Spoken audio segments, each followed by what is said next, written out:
Tender drop করি, tender drop করতে যাওয়ার সময় আমরা বেশ কিছু জিনিসের দিকে আমরা নজর দেই না। এই সমস্ত বিষয়ের উপর না যদি নজর দিয়ে থাকি, তাহলে কিন্তু আমাদের টেন্ডারটাকে হয় ক্যান্সেল করতে পারে, অথবা আমাদের টেন্ডার করার সময় অনেক টাকা আমাদের বা অনেক টাকা আমাদের লস হতে পারে। আজকে আমি আলোচনা করব এই সমস্ত বিষয়ের উপরে। কি প্রথমত দেখব, আপনারা যে টেন্ডার ফর্মের সঙ্গে কতগুলো ডিক্লারেশন ফর্ম দেয়, সেই সমস্ত ডিক্লারেশন ফর্মটাকে কিভাবে দেখে নেবেন এবং ডিক্লারেশন ফর্মগুলো কিভাবে ফিল আপ করবেন। 2 নম্বর, আপনার যে ওয়ার্কিং ক্যাপিটাল রেশিও কিভাবে জেনারেট করবেন। অনেক জায়গায় কিন্তু 5 ইয়ার্স কিংবা 3 ইয়ার্সের ওয়ার্কিং ক্যাপিটালের রেশিও জেনারেসিস করতে হয়, সেটাকে আপনি কিভাবে করবেন সেটা আপনাকে জেনে নিতে হবে। 3 নম্বর আসবে, আপনারা যে রেট করেন বিওকিতে, সে বিওকিতে সামান্য ভুল কিন্তু আপনাকে অনেক বেশি ডেমারেজ দিতে হয়। তাহলে আসা যাক মূল ভিডিওতে। এটা একটা দেখুন, এই একটা ফর্ম, এই ফর্ম কি হচ্ছে এক্সিকিউটিভ ইঞ্জিনিয়ার পিডব্লিউডি। এটা এক্সিকিউটিভ ইঞ্জিনিয়ার পিডব্লিউডি সেকশন বিতে একটা ফর্ম দিয়েছে। এই ফর্মটাকে হচ্ছে প্রি কোয়ালিফিকেশন অ্যাপ্লিকেশন। এই ফর্মটাকে কিন্তু আপনাকে ভালো করে, আমরা দেখুন একটা প্রি কোয়ালিফিকেশন অ্যাপ্লিকেশন দিয়েছে। এই অ্যাপ্লিকেশনটাকে আপনাকে কিন্তু ভালো করে দেখে নিতে হবে। কাকে দিয়েছে এই ফর্ম, এটা একটা আপনার লেটার হেডে প্রিন্ট আউট করে নেবেন। To the executive engineer PWD, diamond Harbour. Tender reference number সমস্ত কিছু দিয়ে দেওয়া হয়েছে।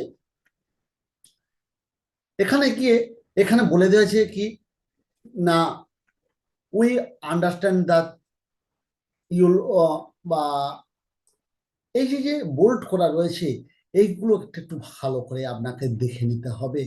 সমস্ত কিছু আপনি না যদি ভালো করে দেখে নেন, তাহলে কিন্তু আপনার টেন্ডার করতে গিয়ে আপনার কিন্তু অসুবিধার সম্মুখীন হবে, এই ফর্মটা না যদি আপনি ফিল আপ করে থাকেন। এ তো গেল একটা ফর্ম। আর একটা ফর্ম দেখুন, application for E tender. E tender সময় এই যে অ্যাপ্লিকেশনটা রয়েছে, এই অ্যাপ্লিকেশন ফর ই টেন্ডার, এই ফর্মটা কিন্তু আপনাকে ভালো করে ফিল আপ করতে হবে। এখানে এই ফর্মটা কিন্তু আপনার সিস্টেমে দেওয়া থাকবে। এই ফর্মটাকে কিন্তু আপনি না যদি ফিল আপ করে থাকেন, তাহলে কিন্তু আপনার টেন্ডারটাকে ক্যান্সেল বলে ঘোষণা করতে পারে। এরকম আমরা বেশ কিছু ফর্ম আমরা আপনাদেরকে দেখাচ্ছি। এই ফর্মগুলোকে কিন্তু আপনাকে খুব বি কেয়ারফুল। এখানে একটা দেখুন, এখানে কিন্তু বিট ক্যাপাসিটি একটা দিয়েছে। এই একটা ফর্মে দিয়েছে bit capacity a into n into two two minus B. এখানে কিন্তু এই ফর্মটা আপনাকে, এ কি বলছে maximum value of engineering works, কত টাকা আপনি ইঞ্জিনিয়ারিং ওয়ার্কস আপনি করেছেন। এন বলছে নাম্বার অফ ইয়ার্স, ক বছর ধরে আপনার, ক বছরের, ঠিক আছে। বি বলছে ফাইন্যান্সিয়াল লায়াবিলিটি কি রয়েছে ইন্টু টু। এটা করে ক্যালকুলেশন করে, এই ক্যালকুলেশনটা করে না যদি আপনি ঠিকঠাক করেন, তাহলে কিন্তু আপনার টেন্ডারটাকে ক্যান্সেল করতে পারে। অ্যাসেস্ট অ্যাভেলেবল বিট ক্যাপাসিটি, আপনার এই এই এই ফর্মটাকে ভালো করে ফিল আপ করতে হবে, এবং ফিল আপ করে তবে কিন্তু আপনাকে আছে এই টেন্ডারটাকে করতে হবে। এখানে দেখুন, আপনার এখানে দিয়েছে কোন ইয়ারে কত টাকা, তার হচ্ছে কত টাকা তিনি হচ্ছে যে ট্রানজাকশন করেছেন লাস্ট 5 ইয়ার্স। এই লাস্ট 5 ইয়ার্সটাকে কিন্তু ওনাকে মেনশন করে দিতে, তাহলে কিন্তু আপনার টেন্ডারটাকে ক্যান্সেল করে দিতে পারে। অতি অবশ্যই কিন্তু আপনারা এই ফর্মগুলোর দিকে নজর দেবেন। যেখানে এফিডেভিট করতে বলেছে এফিডেভিট করবেন, যেখানে যা চেয়েছে ঠিক সেটাকে সেইভাবে দেবেন। আপনারা কিন্তু আপনাদের মতো করে দেবেন না। আর এই বিষয়ে না যদি নলেজ থাকে, তাহলে কিন্তু আপনার টেন্ডারটাকে ক্যান্সেল হয়ে যেতে পারে। কারণ আপনি অনেক টাকা দিয়ে হয়তো, আপনি হয়তো আপনি হয়তো যে আর্নেস্ট মানি করেছেন, কিংবা টেন্ডার ফিস জমা দিয়েছেন, কিন্তু এই ভুল, সামান্য ভুলগুলো যদি হয়ে থাকে, তাহলে কিন্তু আপনার টেন্ডারটাকে ক্যান্সেল হয়ে যেতে পারে। এতে গেল ফর্মের ব্যাপার। এরপরে আসা যাক, আমরা এতক্ষণ ধরে ফর্মের আলোচনা করলাম, কি ফর্ম কিভাবে ফিল আপ করবেন। এরপরে আসা যাক ওয়ার্কিং ক্যাপিটাল। ওয়ার্কিং ক্যাপিটাল কিভাবে ক্যালকুলেশন করবেন। ওয়ার্কিং ক্যাপিটাল ক্যালকুলেশন একটা ফর্মুলা রয়েছে। সেই ফর্মুলাটা হচ্ছে current assets minus current liabilities equal to working capital, এবং ওয়ার্কিং ক্যাপিটালের রেশিও অ্যানালাইসিস করা হয়। এর একটি পুরো ভিডিও আমি কিন্তু পরবর্তীকালে আনছি, কিভাবে ওয়ার্কিং ক্যাপিটাল ট্রিটমেন্ট করবেন, কারেন্ট রেশিও কিভাবে করবেন, কিংবা আরো কিছু যে রেশিও অ্যানালাইসিস রয়েছে, সম্পূর্ণ একটি ভিডিও কিন্তু আমি আনছি এর পরবর্তীকালে। সেটা না দেখলে কিন্তু আপনারা বুঝতে পারবেন না। এই ওয়ার্কিং ক্যাপিটাল যদি ভুল থেকে যায় তাহলে কিন্তু আপনার সমস্যা হয়ে যাবে। এরপরে আসা যাক কি না, এরপরে আপনাদেরকে দেখাচ্ছি আপনারা আপনাদের যে বিওকিউতে কি ভুল করেন, সেই ভুলটা কিন্তু খুব মারাত্মক ভুল হয়ে যায়। চলুন দেখা যাক। একটা বিওকিউ, এই বিওকিউতে যখন করবেন, এই বিওকিউ এই বিওকিউতে বিডারের নাম দিলেন, বিডারের যে নাম দেওয়া আছে ABC নাম দিলেন, যা নাম দেওয়া রয়েছে তাই নাম দিলেন। এরপরে এই বিওকিউটা যখন এই লেস যখন সাপোজ আপনি লেস করতে চাইছেন,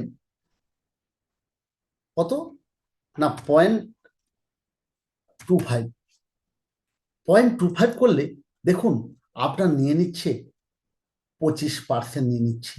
আপনি ভাবলেন আপনি তো 0.25 পয়সা করেছেন, 0.25 পয়সা করার সঙ্গে সঙ্গে আপনি এদিকে নজর দেননি।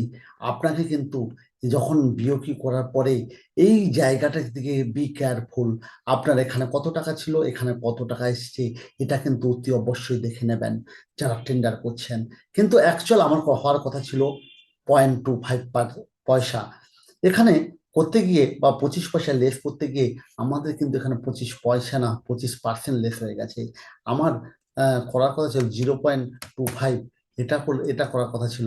দেখুন 0.25 করলে আমার আসে 4,48,630। অর্থাৎ আমার এই জায়গাটা কিন্তু খুব বি কেয়ারফুল, কারণ এতে আপনার অনেক ড্যামেজ হয়ে যেতে পারে। আপনি করতে চাইছিলেন পয়েন্ট 0.25 হয়ে গেছে, কিন্তু আমি যখন 0.25 করি তাহলে হয়ে যাচ্ছে কিন্তু 25%। অ্যাকচুয়াল 25% লেস মানে আপনার অনেক টাকা লস হয়ে যাবে যদি না আপনি এই জায়গাটাকে ভালো করে নজর দেন। এটা আছে, আমরা আমাদের অভিজ্ঞতা থেকে বলছি, কারণ এইরকম অনেক হয়েছে। এই জায়গার নাম যদি ঠিক করেন তাহলে কিন্তু আপনার অনেক টাকা লস হয়ে যাবে। দিয়ে আপনারা যখন সেভ করে অতি অবশ্যই দেখে নেবেন। এই সেভ করার সময় অতি অবশ্যই সেভ করার পরে অতি অবশ্যই খুলে দেখে নেবেন এই টাকাটি আছে কিনা। আপনি কিন্তু যেহেতু করবেন বলছিলেন 0.25 না করে আপনি সব সময় আগে 0.25 করবেন, তাহলে কিন্তু দেখবেন আপনার 0.25 করবেন কোনো পয়েন্টের কাজ করতে গেলে তার আগে অতি অবশ্যই 0 দেবেন, নাহলে কিন্তু আপনার অনেক টাকা ক্ষতি হতে পারে। তাহলে আজকের আমি ভিডিওতে আলোচনা করলাম আপনার টেন্ডার করতে যাওয়ার সময় কোন কোন বিষয়ের উপরে নজর দেওয়া উচিত। যদি আমার ভিডিওটি হেল্পফুল মনে হয় অতি অবশ্যই ট্যাক্স পয়েন্ট চ্যানেলটিকে সাবস্ক্রাইব করতে ভুল করবেন না।